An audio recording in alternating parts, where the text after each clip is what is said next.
Hi chums. Okay, we're on number 45, 3 Cara average size, and there we have it there, 3 Cara, and they're mine. Now, this might be interesting because I think these are the Cara that I had over in among the other potatoes that I actually looked after a wee bit better. So we'll see how they do, and there's one actually sticking out the top there. So we'll see how they get on. Happy St. Patrick's Day.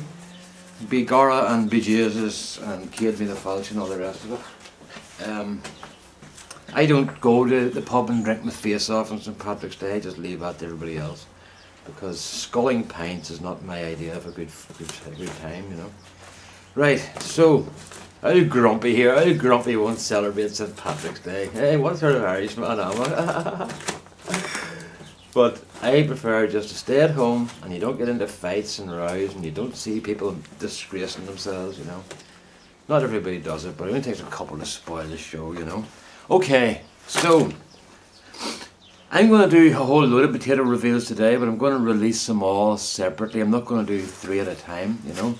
But I'm going to do them. I'm just going to talk about general stuff, but we'll talk about St. Patrick's Day today first, you know.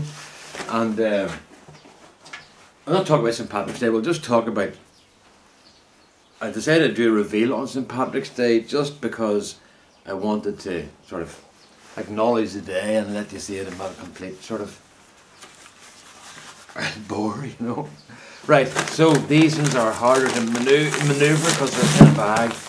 And there's wee lumps around the side, which is always a good sign, you know.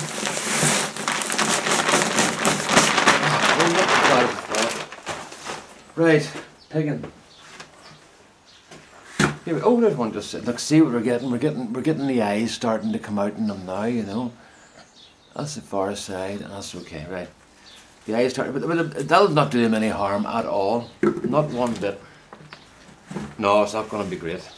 So, right, Ireland. I was just thinking about that on the way down to the greenhouse there, and something came into my head about holidays.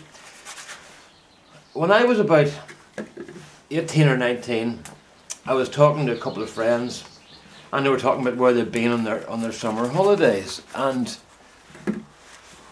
one of them said they were in Mallorca, and another one said they were in the Canary Islands, and another one was in France.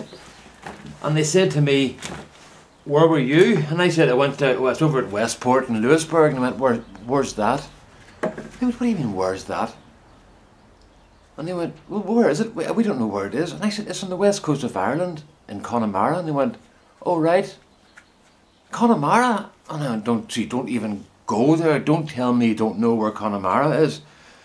I was quite shocked that these guys, who were the same age as me, 18 or 19, had no idea about Ireland, or this particular place in Ireland.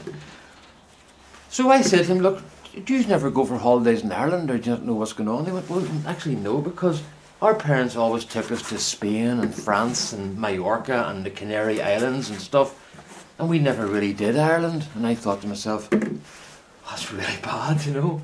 I would be ashamed if I went to another country and somebody said to me something about Ireland and I couldn't give them an answer, you know, about a place in Ireland. So that was it, you know. Time goes on, and when my children were about 5 or 6, they were out in the garden. We'd just been off on our summer holidays, and we were out in our garden, and a couple of their friends were there, and a couple of them, I said to a couple of them then, oh no, sorry, they were standing talking, and I was working away and I could hear the conversation, and one of them said, where do you go on holidays? And another one said, we went to Spain. And then one of them said to Una, where did you go? And she said, we went to not Louisburg. Yes, we went to Louisburg, same place. We went to Louisburg. And they went, where's that? She went, it's in Connemara near Westport. And he went, where's that? And she went, it's in Ireland. And he went, oh, right. And then they talked on a bit more, and then more holidays came up. And Una then said, have you ever been to Donegal? And they went, where's that? Like, Donegal is just across the road from us, you know, in the north. And the northwest, beautiful, beautiful, beautiful area. And they went, no, we always go like to England, and we go to France and Spain, but mostly we go to Spain because it's nice and hot. And we go to an hotel, and they have everything there, and we spend the 2 weeks in the hotel, and they've got water slides, and they've got go-karts, and they've got wee mini bikes. And I was thinking to myself, I do not want my children to end up in a situation where they don't know anything about the country they live in. So I decided then, right, that's it. We are not going on overseas holidays until I am satisfied that I have shown my own children enough about the country they live in. There's a potato that's gone rotten there. That one there's rotten. So it might have got a bit of frost or something. I'm not going to bring them anywhere until such times as I'm happy that they have a fairly basic knowledge of the country they live in.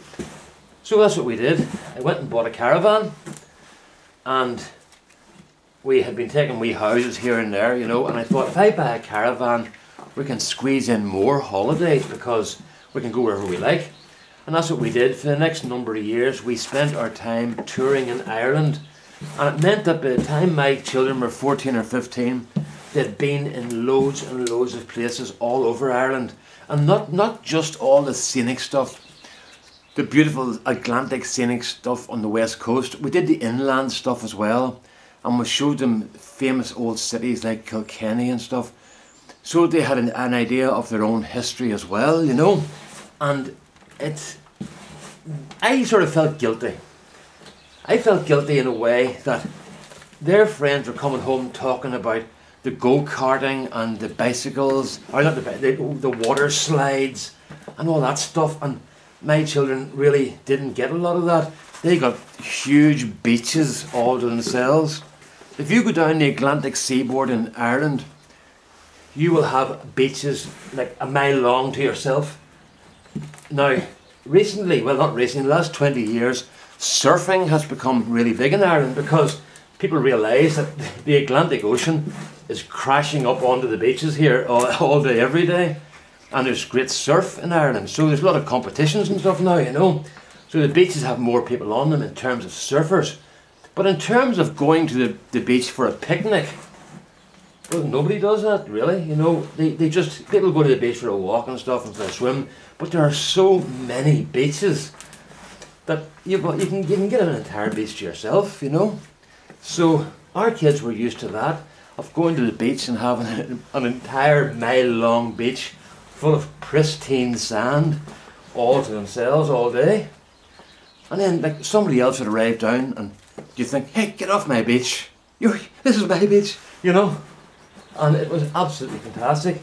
So then what we did then was we went to, I said to the kids, look, I said, I know we're bringing you around Ireland all the time and your mates and all are going to Spain and everything else, but I want you to see a bit about where you live. They were going, well, we're happy enough, you know. But what we said to them was, before you're too big, we'll take you on a really good holiday. So when the time came, when they were about 14 and 15 and 16 and 15, we took them to Canada for 6 weeks, over to the Rockies, and we had a fantastic time there. But you know what happened? When they went there, people were talking to them about Ireland, okay? And they would say things like, well, when we went down to the Ring of Kerry, it was absolutely fantastic. And my children were able to say, yeah, we've been there twice and it's really lovely. Or somebody would say, we've been to Baltimore. And they'd go, oh, isn't it really lovely? My dad took us down there to see the boats. And I was so pleased that they were able to hold their own about their own country. And that they were able to say to people, yes, we know what you're talking about. And it worked out really well. So I think my strategy worked out because it meant that they were able to go on. And what I said to them was, look, there's plenty of time for all of us, and I want you to learn about your own country. And then when you leave home, you can do whatever you like, but I want to try and teach you about where you live before you go somewhere else and end up not knowing about anything about where you live, you know. So the strategy did kind of work out for us, and they learned about their country, you know. And maybe I did the wrong thing, I don't know, but it was just something that struck me as being a bit sort of pathetic if you didn't know anything about where you lived, you know. And well, I suppose at the end of the day, Ireland's not hard to learn about because it's only like 300 miles by 160 miles, so it's not the biggest place in the world, but it has got huge amounts of history and architecture. I'll come on to that in another video. But so that was my strategy for my children. Learn about where you live, and then you can go somewhere else and talk about it sensibly, and people will know that you actually do know what you're talking about. Where's my plastic bag? Right. So that's my St. Patrick's Day thought. Learn about where you live, no matter where it is first, and then go and look at other countries. We're kind of spoiled in Ireland because, and in England too, England's the same, because England's long and narrow, and it's like we can drive 40 miles here and be in a completely different scenery. You know, nobody has to drive here, has to drive more than like 40 or 50 miles to get a complete change. We haven't to drive thousands of miles like people in America and Canada and Australia, because we're just such a small place. We have everything here in miniature, if you like. You know, it's like a toy town, and it means we can move about easily and see things and just have a good time, basically, you know. Right, that's us, folks. That's where we are. That's the spuds done. The Cara, I think it's slightly better than the other reveals we've done, you know, which is not going to be. It's not hard, you know. And what I'm going to do this year is I'm going to actually keep some of those spuds back. Oops, wrong way. I'm going to keep some of the spuds back and see how they do this year if I look after them, you know. I don't want to say that you can't grow Cara as a second crop from your own. Hello! Our GH, it's St. Patrick's Day, GH. Right, pounds, about 3.5. Oh, 4.15, so that's going to be about 1.9 kilos probably. 1.9 kilos, bang on. Okay, so I'm happy enough with that there. 4.5 pounds. So, what do I say now? What do I do? Bring that back. Oh, wrong direction. Bring that back. Right, and then just for, I'll just sort of. Right, so, as I said earlier, I'm going to do some more reveals today, and I'll put them up one at a time, but I'll put this one up today just for St. Patrick's Day, okay?